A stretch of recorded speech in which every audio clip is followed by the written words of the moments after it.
Hello. Good morning, friends. Happy Monday. Welcome. My name is Libby, and this is my audio journal, Finding Joy in the Shadows.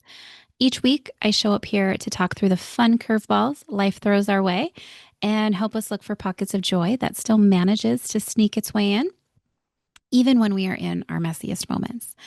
This space right here is part reflection, part resistance, and part love letter to anyone who's struggling and still showing up. I am working through my own stuff here in real time. And if something I share helps you feel a little less alone or a little more grounded, then good. That means that we're doing this work together. Today, I want to talk about a journey of awareness, setting boundaries, and returning to joy even when we are in the midst of chaos. But before we get too far ahead of ourselves, per usual, let's take a few minutes to catch up on some recent happenings from around the world and dive into a few of the LPs, Libby's problems that have been on my radar the last week or couple weeks, I guess.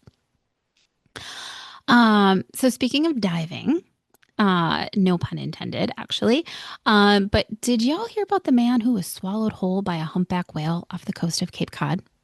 Just went diving for lobsters and ended up in the literal belly of a beast.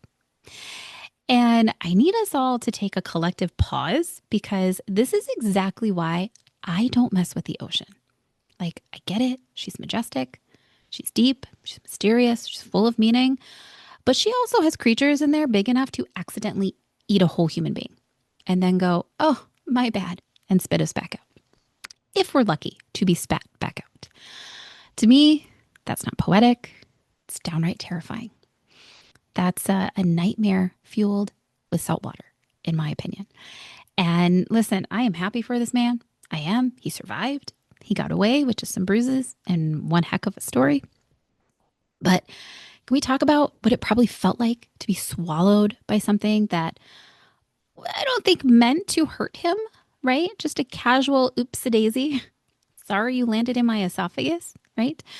Um, the reason I wanted to share the story, not so I can relive my own nightmare, right? Because that is one of the reasons why I do not mess with the ocean. But honestly, it is a metaphor I didn't think to ask for to even share here. But now that it's here, I can't stop but thinking about it because sometimes life does gobble us up and spits us out, not on purpose, not out of malice, just because we happen to be in the wrong place at the wrong depth at the wrong time. And suddenly we're now finding ourselves flailing in the dark, trying to orient ourselves inside something way bigger than ourselves. But here's the thing, and the point of why I'm even sharing this scary story is that we don't stay swallowed up. Eventually, we do get spat out. Shaken, yes. Salt crusted, deeply traumatized, you betcha. But we're still alive. And what follows is a lesson like that, or what follows a lesson like that, comes with a better understanding of our boundaries. Like maybe now we don't go diving for lobsters, or maybe we just learn to leave the ocean alone, right? Keep our feet on land. Okay. And whisper maybe quietly or loudly to ourselves, never again. Um, so there was that story about the man being gobbled up by a whale. Ugh, seriously, it still, it frightens me. Um, but if that wasn't enough to scare me, the Ocean Gate documentaries are getting ready to release. And speaking of the ocean being the place where my nightmares are born, the new documentary about the failed Ocean Gate submarine releasing the previews and the never before seen behind the scenes stuff. All of it is just haunting. And I still remember with crystal clarity the fear I felt during those first few days when we thought they all might still be alive, when we imagined them trapped, running out of air, what that must feel like, right? Deep inside a metal tin can on the ocean floor. And I remember holding out hope that there'd be a miracle, that they'd be found, that this would end in a rescue, not in a tragedy. But then the truth came, the suddenness of it, the violence of it, the finality. It was horrifying. But knowing that they likely didn't suffer, that they probably weren't even aware of what was happening, has offered me a strange kind of solace. When I first learned of this story, they were strangers to me. And yet now I don't think I will ever forget them. From the outside looking in, and with the brutal clarity that comes with hindsight, there were so many glaring red flags. And yet somehow they were all either overlooked or outright ignored. Hearing people say, well, I didn't say anything because I figured someone smarter than me was going to stop this or speak up has been eye opening. But also, a vessel steered by a game controller wasn't an immediate red flag. Passengers having to be bolted in with zero emergency escape hatch, no way out unless someone on the outside had to unscrew the lid. And let's say they did reach the wreckage of the Titanic, which technically they did, right? Even then, they wouldn't have seen it with their own eyes. Learning that they would still have to look through a grainy image on a computer screen by a remote control camera seems so weird to me that that someone would put their life in this type of risk to see something like that. So for those of us on the outside watching this slow motion horror story continue to unfold, we're still left with the same haunting, unanswerable question. What was this all for? Right? With these documentaries coming out, it's going to seem even more obvious to us in real time, and yet somehow no one blinked. So that those documentaries are coming out.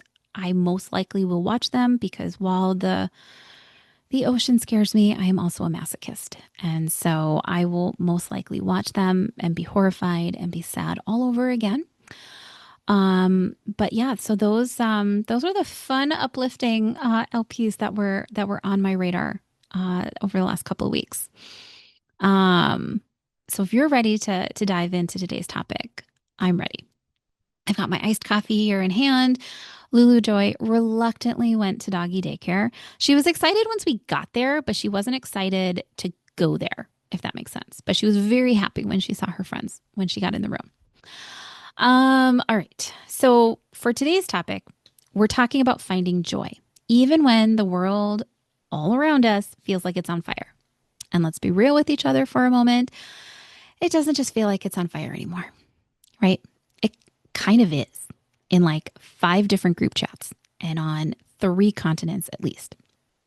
We've got metaphorical fireballs raining from the sky and actual internet drama unfolding in real time that reads more like deleted scenes from a Real Housewives reunion, just with more memes, fewer wine glasses, but thankfully does include an endless supply of popcorn. By the way, I highly recommend the cheddar flavored popcorn. Always helps get me through the really chaotic moments. But somehow, through all of this, all the crazy, all the chaos, all the fire burning down, there are people, actual human beings walking among us who, when they step outside, still manage to spot that one tiny patch of blue sky. And for them, they feel instant, pure happiness just from seeing it, like real joy. Meanwhile, the rest of us are standing under that same sky, watching the same fireballs falling down. But we are left gripping our ice cold brews like emotional support pets, screaming, "How are you not freaking out about this?" And I'll be honest, I'm a little envious of people who can do this naturally. My brother was so good at this because I'm not. To put it frankly, I'm not. I've had to work hard, really hard, pulling, prodding, retraining my brain just to notice the good things still happening in my world, even when everything else feels like it's burning down. It takes effort, intention, participation from me. I have to remind myself on purpose that it's okay to feel joy even in the middle of all the chaos. And over time, I started building an approach that helps me come back to my joy, especially when everything feels like it's on fire. And I'm going to share this with you in a few moments, but heads up, this is not going to be one of those one and done kind of things. Returning to our joy in the midst of chaos, it's sometimes daily. It takes diligence, a constant refining. So if you're anything like me, and you want to be able to spot even a flicker of joy or stay grounded in the middle of all of this chaos that we're in right now, then that's exactly what we're going to get into in today's episode. So grab your cold brew and let's go. Okay. Now, I have always been, excuse me. Now, I have always been someone who tries to find the silver lining in things. I make an effort, a valiant effort, to look for the light even in hard times. But let's be real. I am also human, and even I have my limits on how much crazy I can take in before I hit my own breaking point. Case in point, the other day, I was sitting in the Starbucks drive-thru. There were two cars ahead of me, and I kid you not, they were in a full-blown screaming match. Middle fingers were flying, F-bombs were being dropped out of their car windows, and I genuinely braced myself, wondering if this was about to escalate into a full-on parking lot brawl at 7:30 in the morning. All because one of the drivers didn't want to wait their turn in order to order through the speaker box and just pulled forward ahead of the other car, essentially cutting that car off. And let me tell you, they were not having it. The yelling, the drama, the meltdown over who got to order their coffee first. It was a lot at 7:30 in the morning. And in today's world, I was legit planning my escape route in case things got worse. Thankfully, it didn't. Turns out the guy who quote unquote cut had just simply placed a mobile order and figured skipping the speaker box just made more sense. Apparently, he didn't want to walk in to get his mobile order. Okay, he did it. He did him, right? You do you. But when the woman pulled up to the pickup window to finally pick up her order, she found out that her freakout had been for nothing. She wasn't thrilled when she learned that the guy was just picking up a mobile order. And I don't know necessarily how she reacted when she found out that the guy had already paid for her drink as a peace offering before he drove off.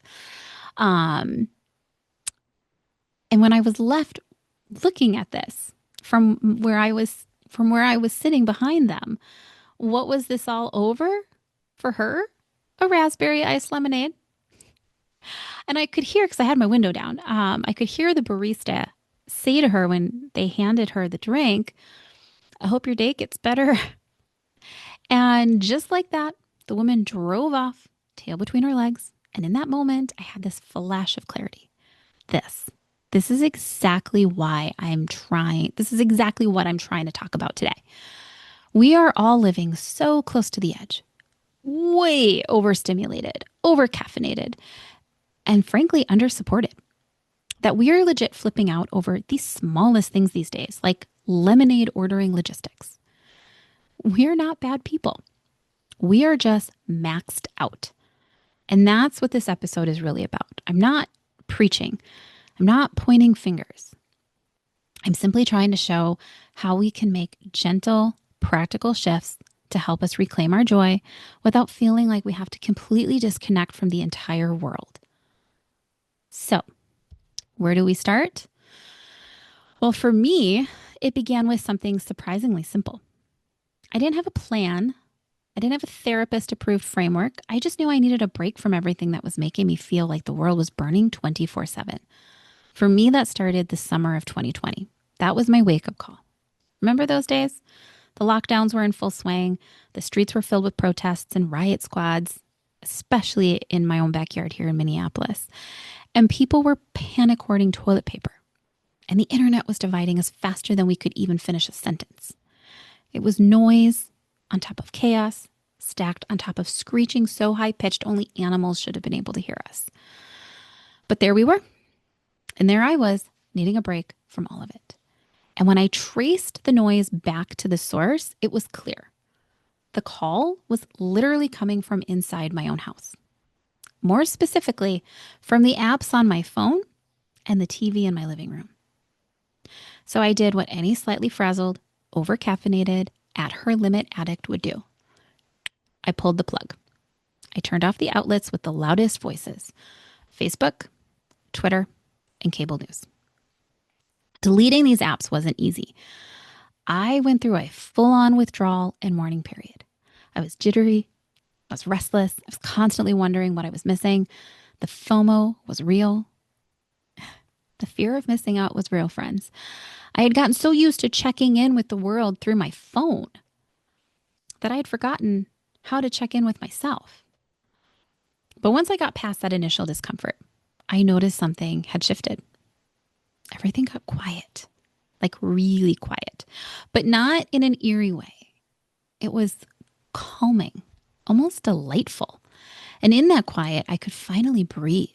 I could think clearly for myself. I could focus on something other than the chaos. I could focus on me. And it was in that wake of that silence that I had this idea. Now, I am not going to pretend that this was some earth-shattering stroke of brilliance, but it helped me find peace in a time when my life felt like it was being ruled by the chaos. And honestly, at that time, for me, it did feel revolutionary.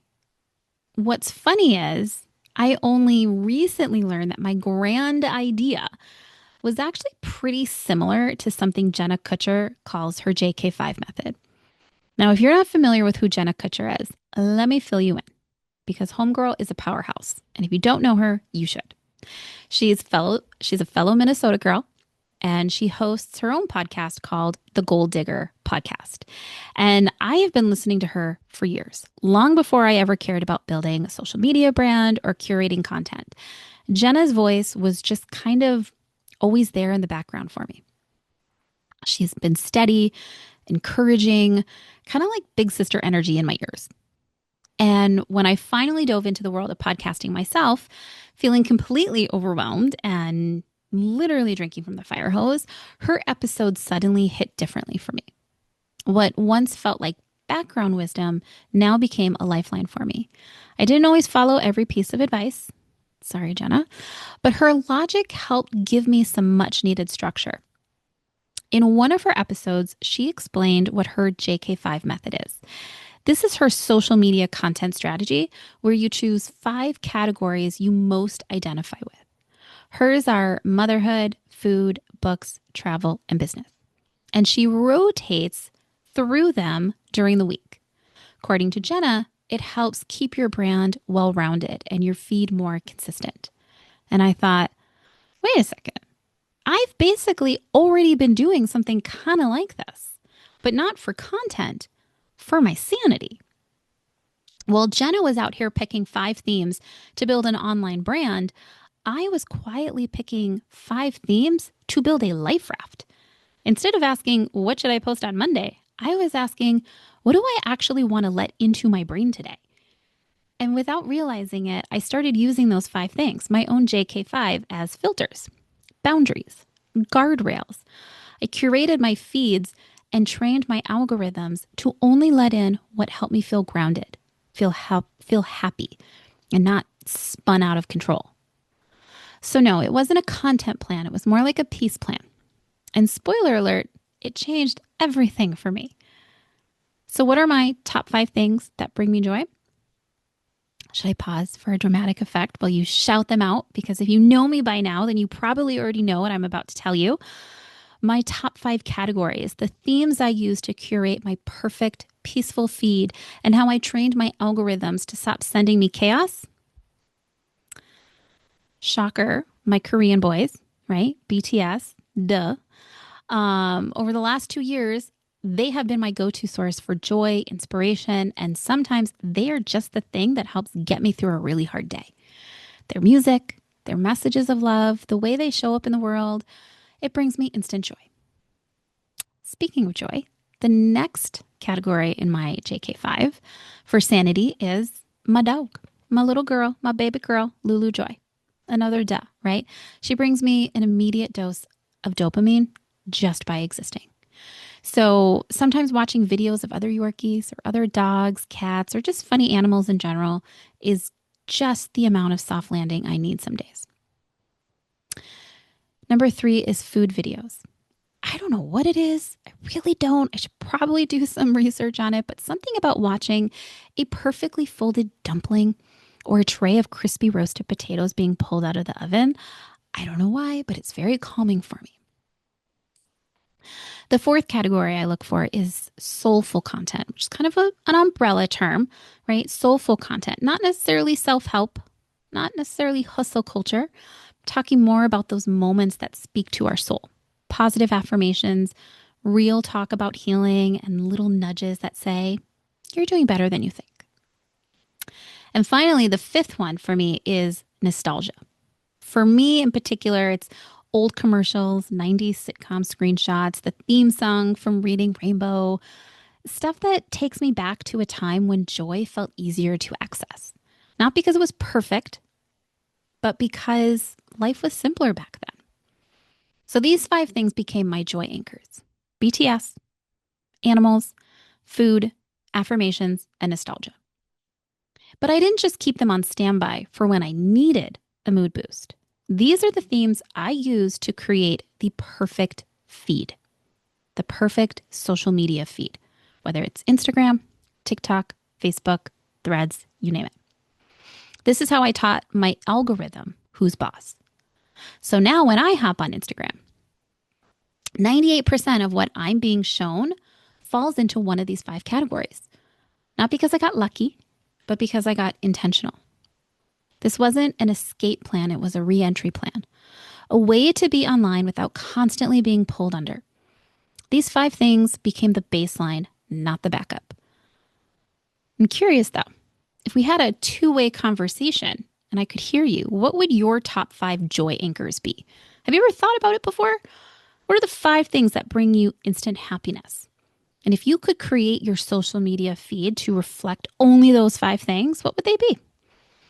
Like if you had to rewire your feed right now, cut out all the noise, curate your sanity, what 5 things would you want showing up for you every day? Don't overthink it either. Trust your gut. What are the first things that come to mind? What's it telling you? What makes you laugh without effort? What softens your shoulders a little bit? Okay, so now that you've got your own top 5 joy anchors, now what? How do we actually change our feed so it starts reflecting more of those items and less of the stuff that's draining us, that's separating us, that's dividing us and making us so angry that the littlest thing we just snap? And for some of us, then when we snap, we go viral in that moment. So let's spend a few minutes talking about the technical side of these apps. For those of you who are new here, all of these platforms run on something called algorithms, which is really just a techie way of saying your apps are paying attention to your behavior. They're tracking what you like, what you comment on, who you follow, and some even show you content of what the people you follow are liking. These apps learn from our behavior. I know, kind of freaky when you think about it. So the more you like calming content, maybe it's food videos, nature clips, dance challenges, or dogs and sweaters. The more you like those things, the more your feed will reflect those items back to you. But if you're engaging with political rants, rage-baiting opinions and headlines, or anxiety-inducing stories, well, guess what?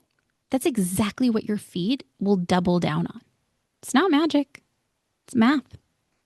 But instead of feeling powerless or like a victim to the social media gods, let me walk you through how you can take some of that power back. We are not at the mercy of the algorithm. We have the ability, for right now, we still have the ability to teach it what we're here for and to teach it what we're not here for. Okay? So here's how. Next time you're on Instagram, when something shows up that's not your vibe, don't just quickly scroll past it. The goal isn't to ignore the content. We want to stop it from showing up in the first place, or at the very least, minimize it.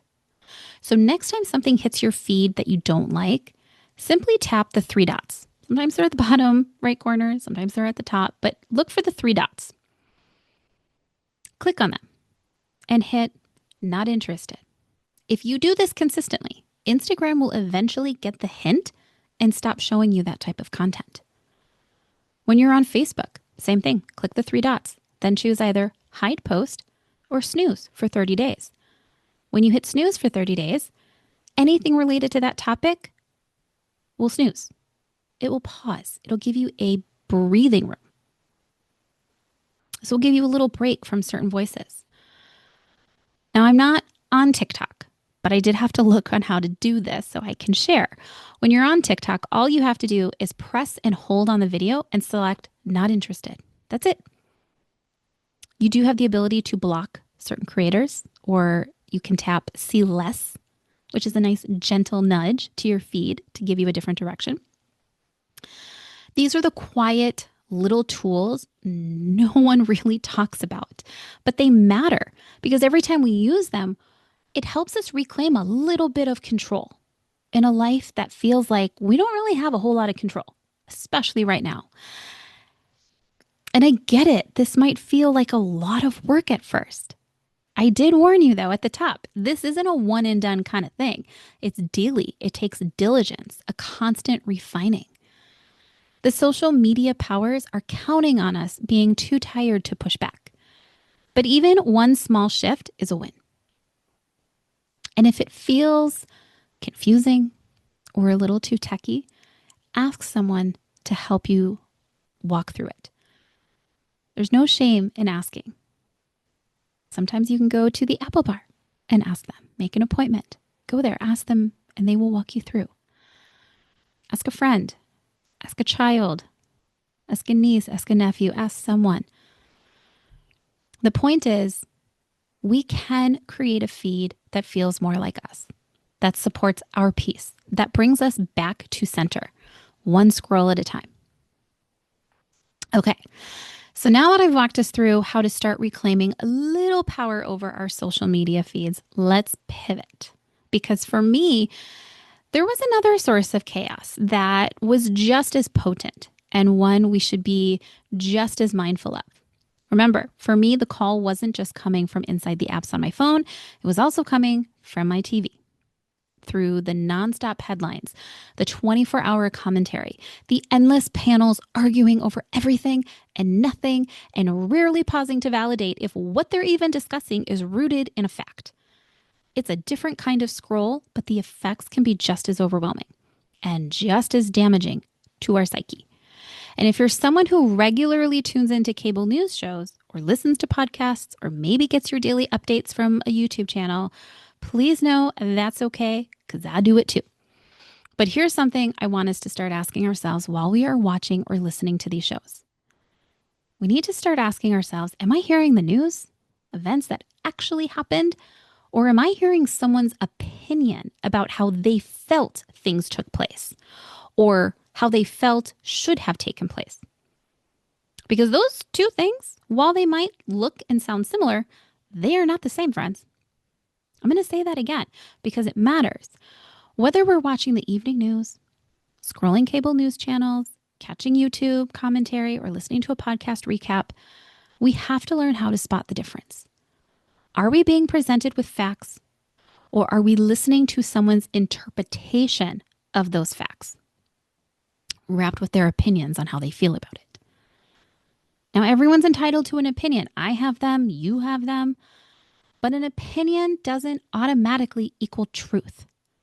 I cannot tell you how many times I watch the news right now and I'm listening to someone's opinion.